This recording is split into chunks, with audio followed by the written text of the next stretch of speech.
Ask the question. COOPs fall under the Ministry of Education, but KMTC fall under Ministry of Health. So in terms of funding, even to KMTCs, does it come from education or from the Ministry of Health? If that is the case, that contradiction, what Honorable Nyikal there is asking, how would you admit students when you yourself, you are not responsible for funding of those KMTCs? Thank you. Speaker. Honorable Faar Maalim. Have the mic. Yeah, Mr. Speaker, whereas we appreciate what the ministry is doing and what COOPs is doing, but it's very clear. It says Kenya universities, university colleges, central placement, COOPs service.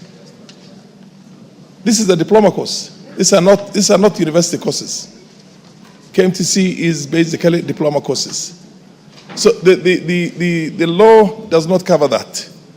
And I think the most important thing is we basically, unless we're able to change the law, we leave it as it is. In any case, KMTC worked as an institution and worked very well.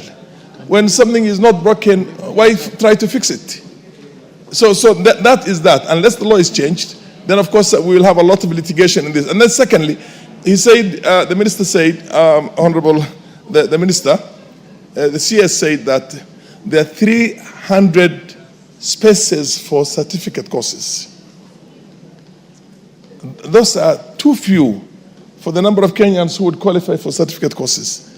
And I think the only way to fix this thing, because we are not training only for the domestic market in Kenya, we are training for the international market. Right now, nursing is the most, marketable field where our young graduates can find jobs all over the world, in the developed world. So why don't we then increase, and not only do we do, can we aspire to have a Kenya Medical Training College in every constituency in the country?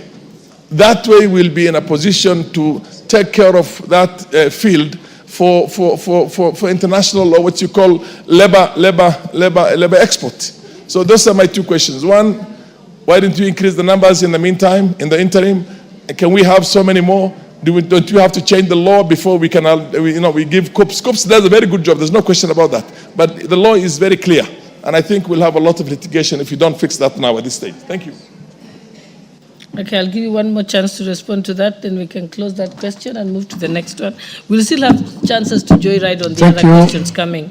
Madam Speaker, it is true that there was a court case that arose out of the question of the placement of KMTC students through COOPs, and that was in 2019, and the letter that was written came after 2019, after the court case.